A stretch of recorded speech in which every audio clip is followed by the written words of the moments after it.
let's start with Embiid. I've got 5 takes prepared. Do you want me to go? I'm going to ask you, as you're being receptive to my takes here. Do you want me to go off the deep end first, or do you want to start standard? Where do we want to go? Let's start at the shallow end and then kind of get wet and work our way into the deep end. Okay, I like that. All right, number one, Philly just had to do this, right? Like Philly had to just extend Embiid, give him this money, give him the 3 years at a lot of money that's going to put him into the $500 million in career earnings category at the end of it. This is when he's obviously healthy. He's an MVP level player. He's one of the best, 3 players in the league right now. You have a title window with him. You can't leave these things to any uncertainty, and I think this is the kind of thing you just have to do with a guy of his caliber. You do. You've staked the franchise in Joel Embiid, and you want to show that commitment, right? When he becomes extension eligible, the thing that franchises tend to do with their star players is at least extend the invite to a contract extension once they become eligible. It says, hey, listen, we're not going to beat around the bush here. Do you want it or do you not? This is the Sixers did not have to do that this year. They could have waited until next summer when Joel Embiid was potentially entering a contract year.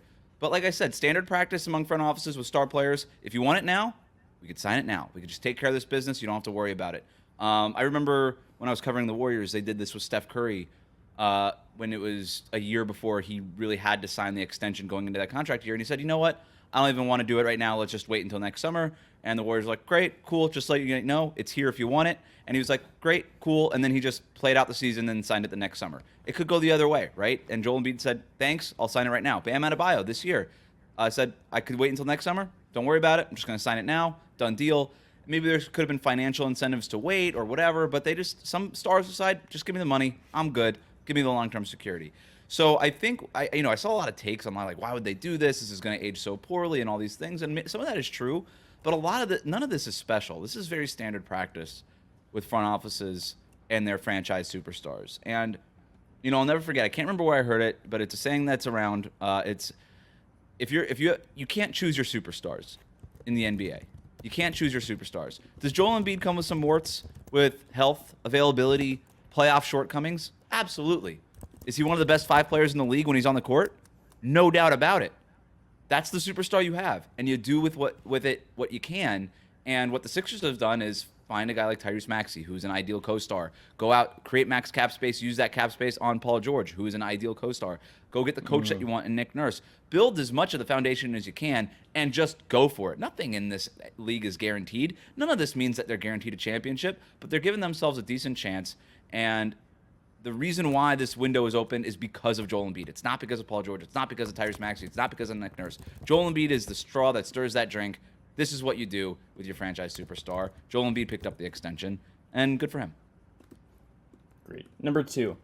This takes another star off the he could be traded market, at least in theory. At least in theory, I say as a caveat, because we know in this NBA that if 6 months from now Joel Embiid is unhappy, he can say, hey, I want to get traded, and he's probably going to get traded, right? But when you sign a deal like this, use the language he did. This feels like to me, Wes, if I think also in conjunction with like what the Knicks did in going to trade for Mikal Bridges and not really holding their chips in for an Embiid, perhaps. This just feels like if there is going to be another star, if someone is going to break loose point, and someone will, because that just always happens. I think we can take Embiid off that list. I think with this extension, with the commitment there, with what they've done this summer to give him reinforcements and give him a real shot at contending this year, I feel like we can take Embiid off of any speculative list we might have as stars that could be dealt. You could argue that we could have taken him off that list when New York Knicks fans were screaming "fuck Joel Embiid" anyway. That's true. Also that true. Might have been it, but yeah. You're right, and you're not saying that Joel Embiid was necessarily at risk of being traded. There was no indication that was going to happen, but yeah, when you sign the long-term contract, it does sort of take you off the market. Now, what we saw with Damian Lillard last summer was maybe not. You can create enough of a stink. Maybe the organization goes in a different direction. But the difference between the Damian Lillard situation, and he still was under contract for another 3 years or whatever it was at the time, versus Joel Embiid signing this extension now, is that the team around Damian Lillard, the Trailblazers team, was very clearly over the previous couple of years going in another direction. That didn't necessarily include Damian Lillard. They were getting younger. Anthony Simons, Shaedon Sharpe. They were elevating those guys and kind of getting rid of the veterans around Damian Lillard. The Sixers are doing the opposite. They said, let's go get older with Paul George. Let's bring in all these guys. Let's build the support system that Joel Embiid needs. And so there's no real indication. Yeah, they're pushing the chips in. So there is no indication that they're trying to go in another direction. Now, that's now. Maybe 2-3 years from now, as that contract ages, as the players on those contracts age and all those things, maybe they decide to do that then. But right now, to your point, Chris, absolutely right. Joel Embiid, I would have argued that he wasn't even on the trade market in the first place, but this is sort of even more assurance that he's not. It makes me wonder who, like, Trae Young is kind of the obvious one we would think of as the next guy. But, like, it makes me just wonder what's going to break unexpectedly here as far as someone being on the market. The reason I framed it this way, Wes, is because when I would think about this and I'd listen to, other shows and read, it's like I can't imagine Jokic ever showing up and being like, yeah, I want to get traded, right? Like, that just doesn't feel like something that Jokic will do. We know Steph, I think, is going to be a one-team guy. LeBron is at a point in his career where he's really old and he's got like 1 or 2 years left at most, and it just feels like he's probably just gonna stay in LA. Like, if he wasn't gonna go to the Warriors, he's probably not going anywhere else. Embiid just kind of became the guy to think about in that way, but to everything you said, it's like they put their chips in the middle here. It's like they paid the premium for Paul George. They developed and hit on Maxey. They kept a lot of important role guys and added important role guys, including spending not a minimum deal on a guy to eat some innings so Joel Embiid can wrestle more this year, and Andre Drummond. Like, everything they've done is how you cater to a guy like Embiid, including, going back to bringing in Nick Nurse instead of having Doc Rivers keep just running it back with Doc over and over again and beating your head against the wall. They didn't keep Tobias Harris for the sake of keeping Tobias Harris. Like, they were willing to make these moves, kept the cap space open. Like, they did all the stuff you do if you want to remove anything. It's like to point about Portland. It's like Portland was signaling that they probably wanted a way out to trade Dame in some weather with the way they made their moves. Philly has not done anything of the ilk where they're looking for a potential exit down the line. Like, they are firmly in the Joel Embiid business. Wes, let me ask you one other thing about this in terms of Embiid. Is if you were another superstar thinking about this and looking at this, would you not go to your team and like ask for, like, obviously this is Daryl Morey managed this perfectly to get to this point, right? Like, he kind of like orchestrated this to where he could do something like this. Not everyone can do that, but could you see this being like a thing other superstars look at their own teams and say, can you do that for me? Like, could you see that being something other guys ask for eventually? In terms of what? Like, in terms of saying, like, I need you to show me a plan that isn't revolved around like young guys and like just put the chips in for me. Like, go in for me in the way that Philly has done, or do like your version of this. I think we've seen versions of this. Obviously, the first one that comes to mind is LeBron, right? He's gone to front offices and said all the time, like, hey, trade the stuff, let's go all in. I'm LeBron James. And sometimes it's happened, and then sometimes it hasn't happened, right? Like with Cleveland not wanting to trade that one first-round pick. I forget where it was, like the Sacramento pick or whatever. They didn't want to trade it. Or the Nets pick. Yeah, the Nets pick from the Nets Celtics, pick. And then the Lakers now not wanting to move. Yeah, the Lakers now not wanting to move the 2029 and the 2031 pick. Maybe they'll only offer one of them in a trade. So, but, I think we've also seen stars being a little reluctant about it. Now, I don't know how much Joel Embiid was saying, like, banging the table for Paul George. He's made it. He hasn't been shy, right? Like, we remember the side eye on the whatever it was, NBA Countdown or TNT, whatever it was, whatever show it was, to Paul George over there. But it's almost more been a joke for him, where like LeBron kind of takes the passive aggressive route, Joel Embiid kind of takes the trolling route. We've also seen stars like Steph Curry kind of being very much like, you know what, I don't want anything to do with this until this year, where he said, you know what, I really do need us. At the end of the year, I just want to be competitive, and he started talking more with the front office this summer. So.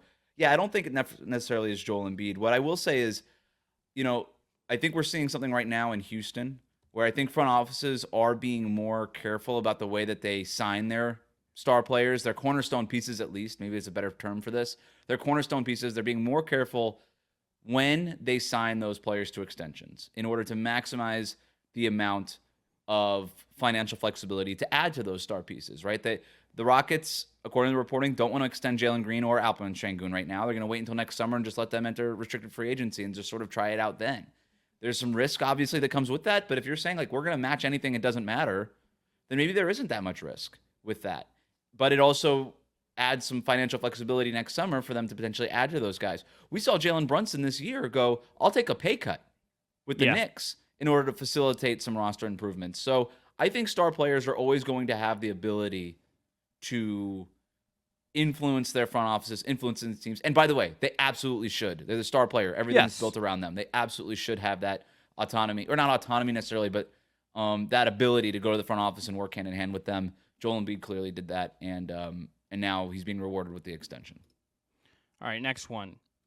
I'm overall very optimistic and agree with this move and don't really have like a negative feeling about it. But Wes, I think it'd be wrong to not acknowledge that there is risk on the back end of this. This is a short-term chips in that you have to be willing to eat some bad stuff on the back end. I just want to hit you with some salary numbers and ages for Paul George and Joel Embiid. So right now, Joel Embiid, 30 years old. Mm-hmm. At the end of this deal, by the time he has his last year player option in 28-29, he'll be 34. He'll be making $69 million. That is an estimated 33.5% of the salary cap. You look at Paul George, he'll be a free agent in 28-29. But the last year before that, 27-28 player option for $56.5 million. That is 30% of the cap. Now, you have Maxey as kind of like the blue chip growing part of your thing here that you believe can grow into maybe absorb some of the things that happen as these guys age. But considering Joel Embiid's injury history and considering Paul George's age and his own injury issue, there's like a real possibility to me here, Wes, that this is like 2 year. You really have the next 2 years to be all in here and have the best possible return. And when you get to Paul George being 36, 37, Joel Embiid being in his mid-30s and having these massive numbers, I think that's where I would get scared, but I still think it's worth it, even if there is a chance that this looks really weird in a couple of years. I agree. And just for reference, like this contract is going to look bad at the end of Joel Embiid's tenure. He's going to be, like you said, 34, 35 years old at that point. I think about a guy like Dwight Howard, who was arguably the best player in the league for a year or two there, in like 2009, 2010. And, back-to-back defensive player of the year, led the Magic to the finals. Like, he was one of the premier players in the NBA. It was him, LeBron James, Dwayne Wade, Carmelo Anthony. Like, that was the group. Kobe Bryant. And then it just fell off. And it was just over, right? He goes from the Magic to the Lakers to the Rockets, had just one good year in Houston, and then it was done, right? And then you look at his rest of the career in Charlotte and then back to the Lakers and whatever it was. That drop-off happened so fast for Dwight Howard, where he was literally an all-star and then he wasn't anymore. And then the Rockets couldn't get rid of him fast enough. And they had a hard time trying to do it because of the salary that he was on. That was year 11 for Dwight Howard. Joel Embiid, not including the first 2 years of his career because they don't, people don't count them because he was injured. It was redshirt years. He's in his 8th season. So if Joel Embiid kind of comes to a similar kind of cliff in his 11th season, that's 8, 9, 10, 11, that's right when he's got 2 more years left on this contract. And it could be really rough. And, I think people maybe don't remember how great and dominant Dwight Howard was. The fact that he was just a role player on the Lakers was pretty stark compared to the player that he was. But we see this all the time in the NBA with big men especially, where they're at the top of the game, they're at the top of the sport, and then all of a sudden they're not anymore. And they're backups, or they're out of the league before you even know it. DeMarcus Cousins, one injury, boom, career, done. He was a top 10 player. Happens all the time is the point. So that could easily happen with Joel Embiid. It could easily happen with Joel Embiid. It's going to happen. I don't know. Maybe Paul George ages gracefully. He'll definitely be a worse player as the contract gets more and more lucrative. All that said, I agree with you exactly what you said, Chris. You do it anyway. I don't care. And when the Joel Embiid number came out, I was texting you this. I'm like, I'm kind of shocked how many people are like, oh my God, how could Philadelphia do this? This is so much money. Look at, the year 2028, $69 million. And I'm like, so what? You just don't go for it? You just don't do it. You just let the superstar be unhappy after you sign Paul George to all this money, and you're just like, nah, forget it. Like, we're worried about, who cares? If you win a championship, if you're the Sixers, and you're in the finals within these next 2 or 3 years, which I agree with you. I think that's the window, 2 to 3 years. if you even make the finals, I would argue it's worth it. Especially if Yeah. you win the championship. If you win the damn things, it's definitely worth it. And then you pay for it down the road. That's how the NBA has always worked, by the way. You pay Yeah. for it down the road. So I'm actually really surprised by people that look at this contract, and that's like kind of like NBA salary cap dork version of NBA Twitter, and people that just hate Joel Embiid because it's easy to kind of rag on him, and I get it. But you do this 10 times out of 10. Come on, you sign the guy to the thing. Like I already it's what, like I said in the first kind of bit. This is what franchises do. This is what front offices do. You offer the extension. You see if the guy picks it up, and if he does, great. Everybody's happy. Everything's copacetic, and you keep moving forward. You keep the window open, and it provides clarity for that window, because I would argue that the window is open probably for 3 years here, and maybe Joel Embiid, you don't want him playing in a contract year. You don't want any of that. You don't want him to deal with that. You just want to focus on the thing that matters, and that's winning a championship. There are just certain guys where I just don't care what it costs to keep them. I don't care. Embiid is in that category. What are you going to negotiate with Joel Embiid? He's Hey, a max Joel, player. Hey, Joel, do you want to take a non-guaranteed last year? It's like, no, I don't. Right. Some other team will give me you just give these guys the money, and to your point, you pay for it later. If you have, in 5 years, if you have to say, hey, Tyrese, we got to take two, Paul's retired, Joel's retired, whatever, or they're hurt, and we have to take like a couple of years and take a longer term view, like you kind of just have to do that and just say like, yeah, Tyrese, like we have to like retool around you, and it's gonna take some time. It's like you do that to chase this. Most teams, I'm not saying every team in the league would do this, because I think a lot of teams do like their situation right now. To your earlier point about parity, there's a ton of teams that would easily trade for Philly's position right now and say we would swap rosters in your situation, your cap sheet right now. 100%. Yeah, it's like again, you don't get to choose your superstar, but you're lucky if you have one. Joel Embiid is the kind of player who you can win a championship with as your best player. I believe that despite the shortcomings in the playoffs. I really do. Maybe I'm misguided in that. I kind of have a soft spot for the guy, but whatever. He's so dominant as an offensive player. I have no doubt about it. If he's healthy and he's playing right and he's got the right support system, you can win a championship. You can win a championship with Joel Embiid as your best player. You can't really say that about a lot of guys in the NBA. You don't get to choose your superstar, but goddamn, you are so lucky if you got one of these guys. To that point, Wes, I think it is we're saying is number 4 here in these takes. He has to cement his legacy still. Yep. Joel Embiid's legacy is not completed. Joel Embiid's legacy, I think the way we think about him in terms of the pantheon and where we put him in your all-time rankings and the players of this generation, compare him to Jokic, that kind of stuff, it's about these next couple years. If he gets a finals appearance, has a monster playoff run, that I think I agree with you. I would believe he's going to do it at some point, wins a title. This is the stretch of his career that's going to shape how we remember him in a lot of ways. I really, really believe that. No doubt about it. No doubt about it. I mean, these next few years, he's 30 years old. It's time, right? Like, this is, by the way, when guys start kind of climbing that mountaintop, right? I mean, LeBron James was, 29 when he won his first championship? Do I have that right? 28? Wes, personally, I've blacked out a couple of those years, considering my age and what team he left to what team he went to go play for. So Fair enough. I lost, valid. Fair enough. Coping. But no, this tends to be when guys do it. So yeah, I mean, look, 27, by the way. He was 27. 27. That's right. The guy was like 13 when he got into the NBA. But I have no notes on what you said. Yeah. It's like the one thing you can poke at him about is just the success thing. And some of it isn't his fault, Because a lot of it isn't his fault. Like, some of it is like, hey, you weren't healthy or you didn't play well enough. But it's like, the Ben Simmons thing is like not in the doc, like those are reflections on Philly as an organization and things that didn't go right around him that he just had no control over. And sometimes you are at the whim of these other things, but ultimately, like, he does bear the brunt of it. He does. Like, him getting the orbital fracture in his face cracked in half, not necessarily his fault, right? Where he couldn't see out of one eye and all these things. And, he was really beat up in the playoffs last year. And, there's a lot going on with that the medical situation there. A lot of that's not his fault. A lot of it is unfortunate. There are definitely, it feels like it's excuse after excuse for him, because there just hasn't really been one playoff series where you're like, man, that guy is really good. Like, that's Joel Embiid, right? He has definitely been more of a regular season player than a playoff performer. But he's just, I just think he's too talented. There's not like this magical thing that happens between the regular season in the playoffs that makes some players way better or some players way worse. I really don't believe that. Now, I do think there are players who rise to the occasion in the playoffs. I do think that there are maybe role players who don't play up to the standard in the regular season that they set in the playoffs. I think that that's certainly the case. I think there's guys like James Harden who just can't rise to the occasion. I think that that's definitely a thing that happens. I don't really feel like that's what's going on with Joel Embiid. I just think that it's been one thing after the other.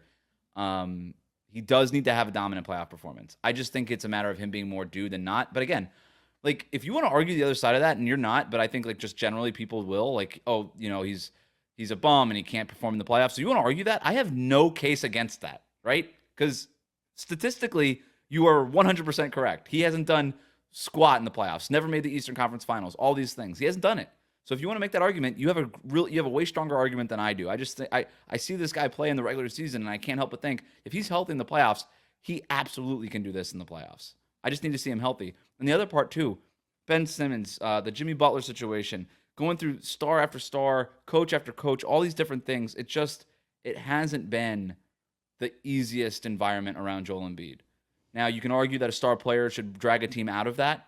You could argue that maybe he already has by getting them as far as he has over the last few years. I think that's the argument I would make, and it's like there's a certain point where it's like no matter how good a guy is, LeBron I think is a testament to this. Curry at points is a testament to this.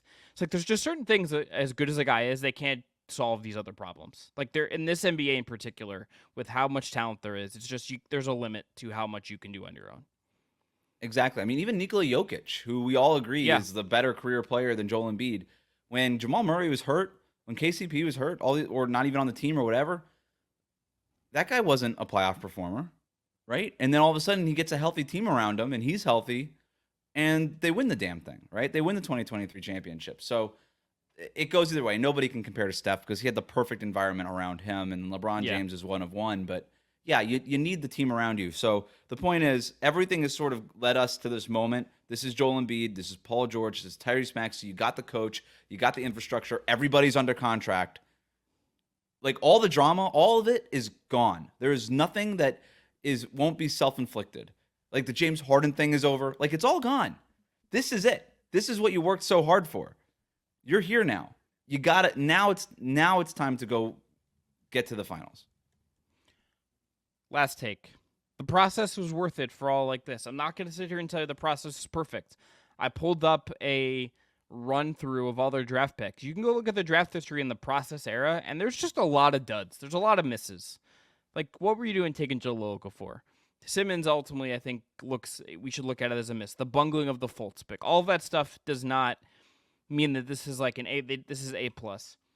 But every team in the league is looking to get a superstar, to get someone like Joel Embiid on their team and have him for as long as you possibly can and have a window to win a championship. It wasn't a perfect way to get here, Wes. I'm not even going to sit here and say that, I'm not going to sit here and say Sam Hinkie is vindicated. But you do what they did to get to this point, and even if this wasn't the linear way to get there, this is why you do the process. It got there in a weird way. A lot of GMs, a lot of mistakes. But they got here, and ultimately I think you take that over not getting here. Yeah, I mean, they got to the point where they have the team that they have, and on paper it looks great. It's a little early to me to say, like, this is why you did it. It's like, okay, to put another roster together. Like, if they win the championship, if they get to the finals, then this is why you did it. Then you can kind of make that statement, right? There is, to your point, there is no vindication happening right now.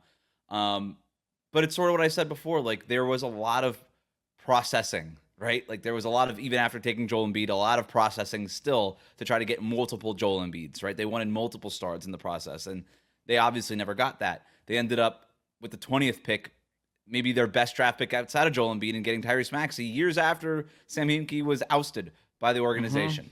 2 GMs later, in fact. So, they did get here.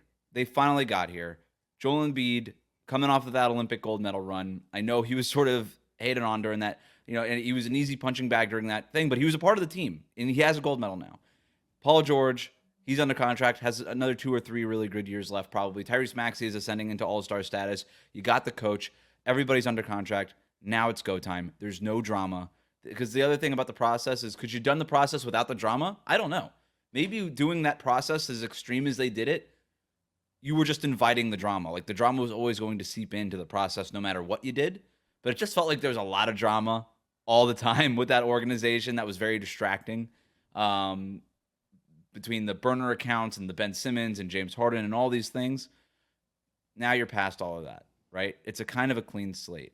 So yeah, and I will say this: people that are like anti-process, I generally disagree with the notion that there is a right way to build a team.